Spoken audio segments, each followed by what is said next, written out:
বান্ধবী রে, আমি মনে হয় বেশি দিন আর বাঁচতাম না। কেন, কি হয়েছে তোর? ডাক্তার কইছে দিনে 24 ঘন্টা টাকার ভিতরে থাকতে। আমার নাকি রক্তে টাকা নাই, কিডনিতেও টাকা নাই, হার্টে টাকা নাই। ও মা গো, কথা কইতেও কষ্ট হয়, কোথায়ও টাকা নাই। তুই এক কাজ কর, আমার কিছু টাকা ধার দে। কয় টাকা? আরে বেটা, কয় টাকা না, 1 বস্তা টাকা। বান্ধবীরে তোর জানেও টাকা নাই। এটাও ঠিক কইছো। তাহলে এক কাজ কর, তুই মইরেই যা। তুই এই কথাটা কইতে পারলি বান্ধবী? ধর আমি বড় লোক হয়ে গেলাম। আমি বড় লোক হওয়া মানে তুই বড় লোক হওয়া, তুই আমার একমাত্র বান্ধবী। হ্যাঁ তা তো। তাহলে এক কাজ কর, তুই আমার 1 বস্তা টাকা দে। আমি তো নিজের সই কোনোদিন 1 বস্তা টাকা দিই না, তোরে কেমনে দিব? বেস্ট ফ্রেন্ড হইয়া বেস্ট ফ্রেন্ডের জন্য এইটুকু করতে পারবি না? থাক, লাগবে না এমন বান্ধবী যে বান্ধবী মরার আগে একটা শখ পূরণ করলো না। মনে করে দেখ তোর জন্য কি না করছি। ক্লাসে একদিনও কোনোদিন বই নিয়ে আসিস নাই, আমার বই দিয়ে সারা বছর ক্লাস করছিস। সারা বছর আমার টিফিন দিয়ে টিফিন করছিস। এমনকি তোর জন্য আজকে একটা বয়ফ্রেন্ডও বানাই নাই।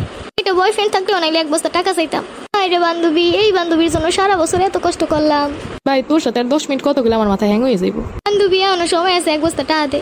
বান্ধবী, এই বান্ধবীর জীবন বাঁচানোর জন্য এইটুকু করবি না? ভাই আমার কাছে 1 বস্তা কেন, আমার কাছে 1 পয়সাও নাই। আচ্ছা, তাহলে আরেকটা উপায় আছে। আবার কোন উপায়? সামনে তুই ঈদ, তুই যে সালামিগুলো পাবি অর্ধেক তোর অর্ধেক আমার। এ আইছে, সালাম করবো, আমি টাকা নিব। যা, লাগবো না তোর মতো বান্ধবী। তোর কাছে 1000 টাকা দাঁড়ছিলাম, তুই দিছিলি? টাকা না থাকলে কোন জায়গায় দিয়ে দিমু? তাইলে দেখ, আমার কাছেও টাকা নাই। কত বড় মিথ্যা কথা। বান্ধবী হয়ে যা তো বান্ধবীর একদিনের জন্য ভালোবেসে থাকিস।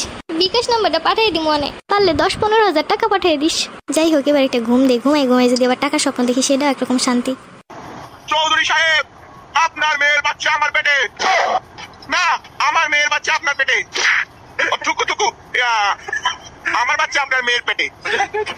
কি দেখতে চাইলাম আর কি দেখলাম।